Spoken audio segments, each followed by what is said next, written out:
Weaver assembly method.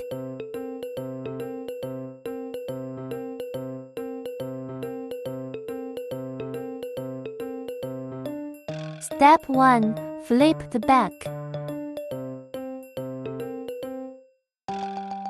Step 2. View arrow direction.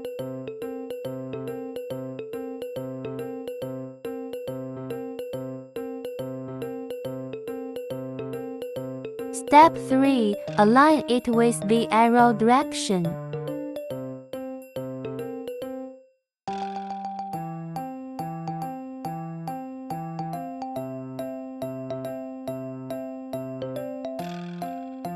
Step 4. After ensuring that the arrows are aligned, press firmly to engage the buckle.